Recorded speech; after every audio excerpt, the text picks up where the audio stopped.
Saudara, polisi terus melakukan pendalaman jenazah seorang pria dengan kepala terbungkus plastik. Selain memeriksa saksi dan juga warga, polisi juga memeriksa keluarga korban. Udah berapa lama dia di sini? Nggak tahu. Sabtu sore 7 Februari lalu, seorang pria ditemukan tewas dengan kepala terbungkus plastik. Pria yang belakangan diketahui bernama Hindra Jaya, usia 61 tahun ini, merupakan warga Tangerang, Banten, yang baru 2 hari menghuni kamar indekos yang terletak di Labuhan Ratu Raya, Bandar Lampung, Lampung. Polresta Bandar Lampung hingga kini masih mendalami penyebab pasti kematian pria parubaya tersebut.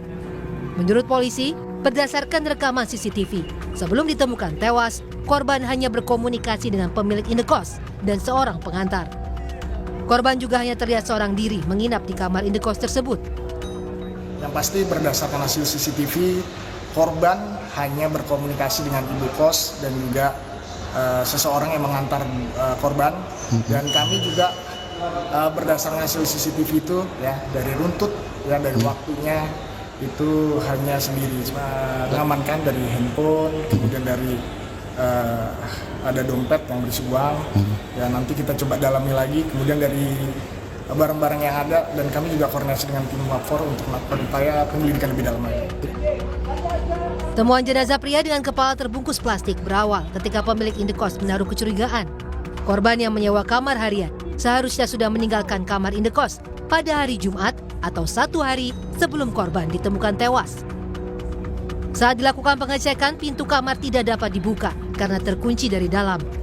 Seorang tetangga indekos kemudian memeriksa keadaan kamar melalui atap bangunan dan menemukan seorang pria terbaring dengan kondisi kepala terbungkus plastik.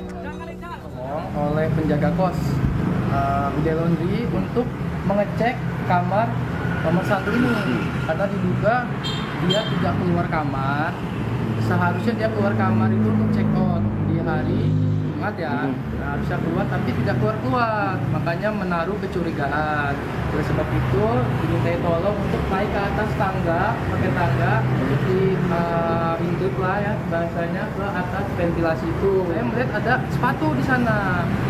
Nah, kenapa nggak bisa dibuka kuncinya pakai kunci serep? Nah itu dia, antara kuncinya di dalam atau enggak dibawa oleh yang ngekos si korban ini, kan feelingnya gitu.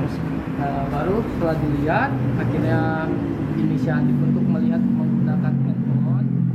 Nah, saya videoin, ternyata benar ada korban itu. Kriminolog Hanifah Hasna menyebut pintu kamar yang terkunci dari dalam tidak dapat langsung menyimpulkan jika korban meninggal akibat bunuh diri. Menurut Hanifah, pendalaman lebih lanjut perlu dilakukan polisi, termasuk apakah ada akses lain yang bisa dijangkau untuk masuk ke dalam ruang kamar. Fenomena lock room ini biasanya menggiring publik untuk mengatakan atau menyimpulkan bahwa ini pembunuhan ini bunuh diri atau menghilangkan nyawa dilakukan oleh pihak itu sendiri, korban itu sendiri. Tapi tetap harus kita lihat apakah ada akses untuk masuk ke ruang itu yang belum diketahui.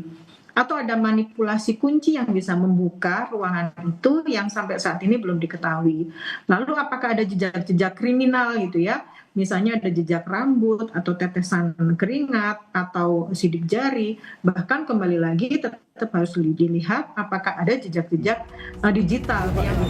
Pelan-pelan Bang Maliki. Selain memeriksa barang bukti milik korban seperti ponsel dan dompet, polisi juga memeriksa sejumlah barang bukti lain yang ditemukan di lokasi. Termasuk memeriksa sejumlah saksi warga dan keluarga korban yang berada di Tangerang, Banten. Tim Liputan, Kompas TV.